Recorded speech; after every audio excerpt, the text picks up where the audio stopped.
lightweight champion, George Ferocious Kambosos.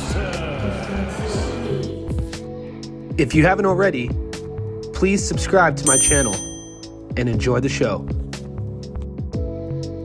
What's up, fight fans? Welcome everybody to my channel. This is Johnny, and today we're gonna go over some very intriguing statistics that nobody talks about when mentioning George Ferocious Kambosos. Before we get into that data, I want to talk a little bit about and remind everybody who George is. He has a huge fight coming up May 12th for the IBO and IBF World Lightweight title against Vasily Lomachenko in Perth, Australia.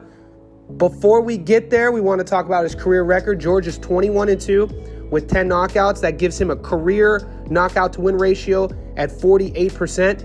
He's 30 years old. He stands 5'9" with a 68-inch reach. George is born and raised in Sydney, Australia. Those are some of the facts that everybody knows about George, but I want to talk about his last 10 fights, and we're going to be focusing on his opponent's strength of schedule, basically their win-loss ratio on the night that they fought George. We're going to start at the Ferrero fight, and we're going to finish with Maxie Hughes. Just so everybody gets caught up, I've done a lot of these videos. If you're new to the channel, the way the data is correlated, the win-loss record is added up on the night they fought George. For instance, when he fought Lee Selby, Selby had a record of 28-2. Selby's next fight, because he lost that split against George, he is 28-3. But in this data, it's the 28-2 record that counts.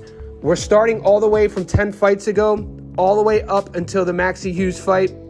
Ferrero, 13-6. Magbu, 17-1. Perez, 24-10. Pena, 11-2. Bay, 23-2. Selby, 28-2. Lopez, 16-0. Haney, the first time, 27-0. Fought Haney again, 28-0. Hughes was 26-5.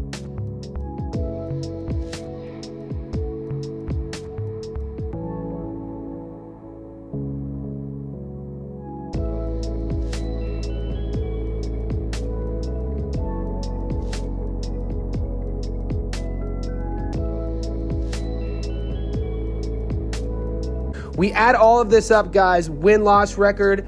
It gives George Kambosos a total strength of schedule of 213 wins and 29 losses. That's an 88% win-loss ratio. That's a high number. Think about it, guys. A boxer's career, as they get closer and closer to world title contention, become a world champion, those records of their opponents are going to be like Devin Haney, 28-0, 27-0. But when you're starting a career, you'll be taking on fights that your camp feels are more evenly matched with your experience. Thus, it's normal to see stats of records early on in a guy's career, 19-22, 10-15, 8-8, that sort of thing. So looking at a fighter's most recent 10, it gives us, the fans, a better understanding of that stiff competition. And when you're at the level that George Kambosos is at, every fight is his biggest fight. Over his last 10, he was 8-2. He beat one undefeated fighter, and he had 3 stoppages.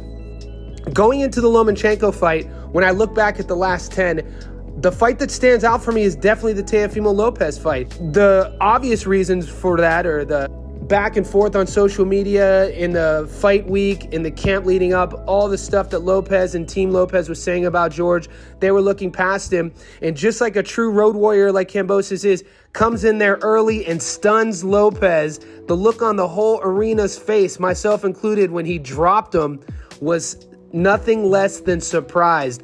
Kambosos then fought a tough and gritty back and forth battle, and when he pulled that split decision out in the 12th to get that victory, it changed the career trajectory of Kambosos.